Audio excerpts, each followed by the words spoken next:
नमस्कार दोस्तों, मैं अनिल कुमार शर्मा आपका स्वागत करता हूं Anil Sharma GB YouTube channel पर। अगर आप मेरे इस चैनल अनिल शर्मा जीबी पर नए हों या पहली बार विजिट कर रहे हों तो आपसे आग्रह है कि आप मेरे इस चैनल अनिल शर्मा जीबी को सब्सक्राइब कर लें, ताकि मेरे द्वारा जो भी वीडियो बनाई जाए उसका नोटिफिकेशन आपके पास सबसे पहले पहुँचे और आप मेरे वीडियो से लाभ उठा सके, आप मेरे वीडियो को देख सकें। तो दोस्तों, हर बार की तरह पुनः मैं उपस्थित हूँ आपके समक्ष कुछ महत्वपूर्ण जानकारियों के साथ। आशा करता हूं कि आपको ये जानकारी अच्छी लगेगी। अगर आपको ये जानकारी अच्छी लगती हो तो निश्चित रूप से आपसे आग्रह है कि आप इस वीडियो पर अधिक से अधिक लाइक, कमेंट और शेयर करें।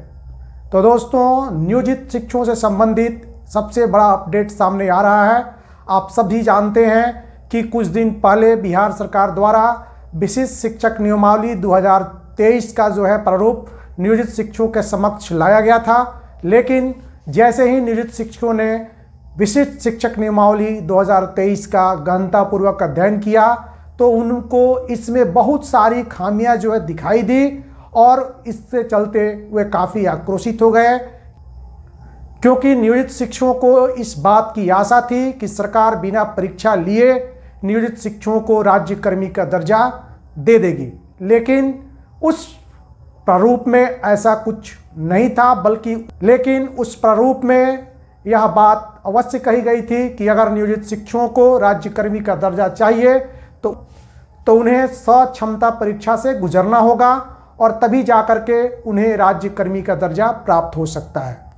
लेकिन उसमें यह स्पष्ट नहीं था कि यह परीक्षा किस एजेंसी या किसके द्वारा लिया जाएगा, कब लिया जाएगा। लेकिन उसमें इस बात का जिक्र अवश्य था कि अगर नियोजित शिक्षक इस परीक्षा में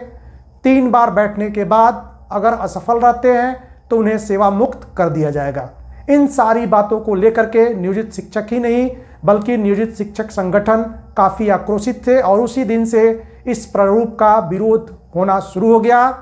और अंत में सरकार ने इस प्रारूप पर जो भी खामियां नियोजित शिक्षकों को नज़र आ रही थी या समाज को जो नज़र आ रहा था उस पर आपत्ति दर्ज करने के लिए 11 अक्टूबर से लेकर के 18 अक्टूबर तक का समय दिया। और शिक्षकों को इस प्रारूप में बहुत सारी खामियां जो है दिख रही थी और साथ ही साथ बहुत सारी ऐसे बातें थी और बहुत सारे ऐसे बात इसमें जो है अंकित किए गए थे जो नियोजित शिक्षकों को स्वीकार्य नहीं थे। इसके निराकरण के लिए बिहार सरकार ने एक ईमेल एड्रेस दिया और कहा कि आप इस पर 11 अक्टूबर से लेकर 18 अक्टूबर 2023 तक अपनी आपत्ति दर्ज करा सकते हैं और प्राप्त आपत्तियों के निराकरण का प्रयास जो है सरकार करेगी। तो जैसे ही समय बीता, 18 अक्टूबर का समय बीता, नियोजित शिक्षकों ने अधिक से अधिक संख्या में अपनी आपत्ति बिहार सरकार के सामने जो है दर्ज कराई। और जैसे ही आपत्ति बिहार सरकार को प्राप्त हुआ,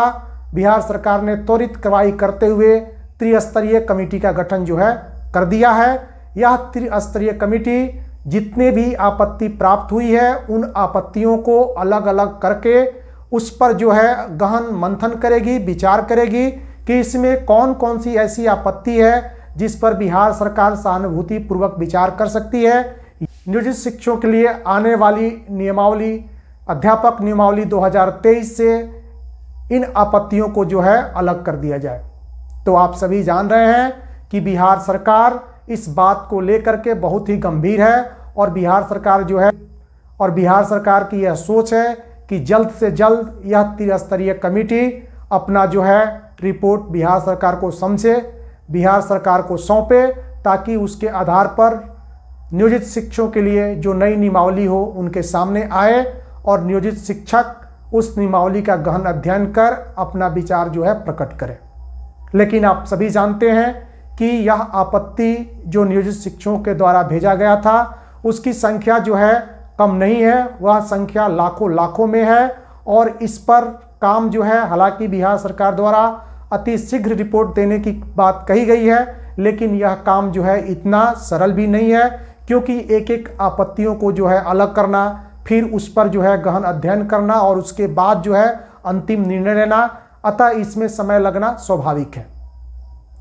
जो जानकारी आ रही है उस जानकारी के अनुसार बिहार सरकार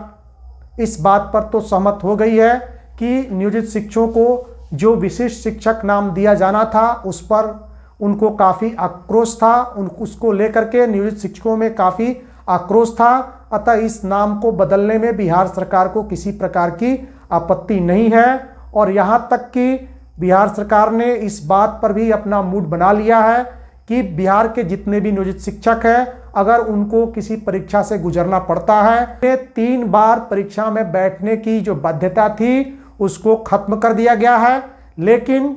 बिहार सरकार अभी भी पूरी तरह से इस बात को खारिज नहीं कर पा रही है कि नियोजित शिक्षकों को बिना परीक्षा दिए राज्यकर्मी का दर्जा दिया जाए। अगर हम पूर्व का इतिहास देखें तो नियोजित शिक्षकों को बिहार सरकार या फिर नीतीश कुमार द्वारा बहुत सारी सुविधाएं दी गई है। हालांकि उनके द्वारा दिए गए सुविधाओं से नियोजित शिक्षक काफ़ी जो है खुश नहीं है, लेकिन बिहार के नियोजित शिक्षकों के संबंध में उन्होंने जो कुछ भी किया है वह बहुत ही सोच समझकर किया है। यही कारण है कि आज के समय में भी नियोजित शिक्षक अपने नौकरी पर बिना चिंता किए जो है कार्य कर रहे हैं, उन्हें किसी लेकर के चिंता नहीं है। क्योंकि आप सभी जानते हैं कि उत्तर प्रदेश में शिक्षा मित्रों के साथ क्या बात हुई थी। वहाँ पर शिक्षा मित्र जो है बाद में काफ़ी जो है उनको निराशा हाथ लगी थी। तो यह हड़बड़ी में करने वाला काम नहीं है, इसमें समय लग सकता है। अगर कोई ये कहता है कि जो है इतने समय में यह नियमावली बन करके तैयार हो जाएगी, तो मैं समझता हूँ कि यह जो है बिल्कुल गलत बात है, क्योंकि इसमें टाइम लाइन जो है कोई नहीं दिया गया है कि इतने समय में बन करके यह नियमावली जो है नियोजित शिक्षकों के सामने आ जाएगी, क्योंकि इसमें समय लगेगा। इसमें सारी बिंदुओं पर जो है गहन अध्ययन करने के बाद ही अपना रिपोर्ट त्रिस्तरीय कमेटी जो है मुख्यमंत्री को सौंपेगी और मुख्यमंत्री इस रिपोर्ट के आधार पर नई नियमावली को नियोजित शिक्षकों के सामने। इस जानकारी के अनुसार बिहार के जितने भी नियोजित शिक्षक हैं यह मान करके चलें कि बिहार के जितने भी नियोजित शिक्षक हैं अभी यह मान करके चलें कि उन्हें चाहे वह विभागीय परीक्षा हो या कोई अन्य परीक्षा, उन्हें परीक्षा से गुजरना पड़ सकता है, लेकिन फाइनल रिजल्ट तभी आ सकता है जब नियमावली हमारे और आपके बीच हो। तभी यह कहा जा सकता है कि आपको परीक्षा से छूट मिल चुकी है या फिर आप विभागीय परीक्षा देने के बाद ही राज्यकर्मी का दर्जा प्राप्त करेंगे। इसके अलावा आप सभी को मैं ये बता दूं, बिहार सरकार जो नियोजित शिक्षकों के लिए नियमावली लाने जा रही है, उस नियमावली में बिहार के नियोजित शिक्षकों के लिए नियोजित शिक्षकों के लिए वह हर सुविधा दी जाएगी जो बीपीएससी से पास होकर जो शिक्षक अभी विद्यालयों में बहाल होंगे उनको जो सुविधा मिलेगी। लेकिन यहाँ नियोजित शिक्षक इस बात को लेकर के बीपीएससी से आए हुए शिक्षकों से वरीय होंगे, क्योंकि नियोजित शिक्षकों को वेतन संरक्षण और सेवा निरंतरता का लाभ प्राप्त होगा, जबकि जो नए शिक्षक विद्यालय में बीपीएससी के माध्यम से योगदान करेंगे उन्हें वेतन संरक्षण और सेवा निरंतरता का लाभ नहीं मिल पाएगा। कुछ ऐसे शिक्षक हैं जिनकी बहाली 6ठे चरण में हुई है, अगर वे प्राथमिक से उच्च विद्यालय में जाते हैं तो उनको जो है सेवा निरंतरता का लाभ मिल सकता है। अन्यथा बाकी जितने भी नियोजित शिक्षक हैं उन्हें सेवा निरंतरता और वेतन संरक्षण का लाभ प्राप्त नहीं होगा। यह नियोजित शिक्षकों के लिए एक प्लस पॉइंट है कि उन्हें वेतन संरक्षण का लाभ मिलेगा, यानी उनको पूर्व में जो वेतन मिल रहा था उससे उनका वेतन जो है कम नहीं होगा, बल्कि अगर वेतन में बढ़ोतरी नहीं होती है तो उससे उनका वेतन कम भी नहीं होगा। इस बात को लेकर के नियोजित शिक्षक बिल्कुल जो है सशंकित न रहें। और आगे